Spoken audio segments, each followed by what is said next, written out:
নমস্কাৰ। বিশিষ্ট সাহিত্যিক, কবি, নৃত্যবিদ, চিত্ৰশিল্পী, সংগীতজ্ঞ, মুক্তিযুঁজাৰু কলাগুৰু বিষ্ণুপ্ৰসাদ ৰাভাৰ আজি মৃত্যুতিথি। আজিৰ এই দিনটোত তেখেতৰ এটি কবিতা আবৃত্তি কৰিবলৈ আগবাঢ়িছোঁ। কবিতাৰ শিৰোনাম হেৰৌ বিপ্লৱী বিদ্ৰোহী বীৰ।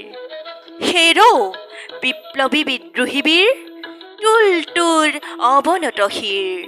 অতদিন তই আছিলি সুষুপ্ত পৰপদানত, নিৰ্যাতিত নিপীড়িত দলিত পতিত।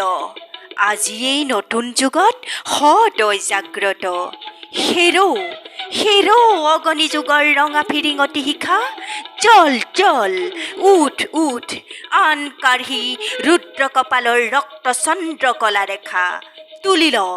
তুলিল হৌ কৰালি কালিৰ ভীম ভয়ংকৰ খৰ্গ। ভাং ভাং ভাং ভাং কাৰাৰ কপাট, ক্ষত বিষাদপূৰ্ণ এই দুখময় দুৰ্গ।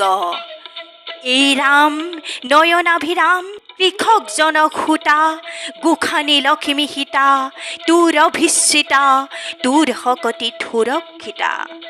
তই কৃষ্ণ সুদৰ্শন ধৰি শতৰু সংহাৰী, ফুকি ফুকি পাঞ্চজন্য প্ৰলয় ধ্বনিৰে দশোদিশ পৰিপূৰ্ণ সুখকৰ দল কৰ শূন্য।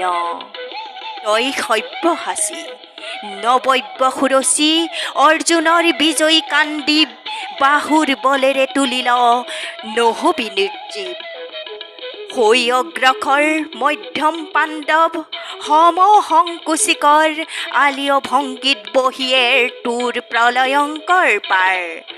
পুৰণি নৰক্ষেত্ৰ কৰি চুৰমাৰ, স্ৰজ নৱ ধৰ্মক্ষেত্ৰ বুকুত ধৰাৰ।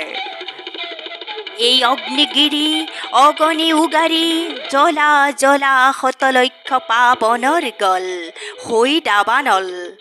এই হিমগিৰি শৃংগ গগন চুম্বক উচ্চতা, এই প্ৰশান্ত গভীৰতা উৰ্মিময় মহাবিশালতা। নমস্কাৰ।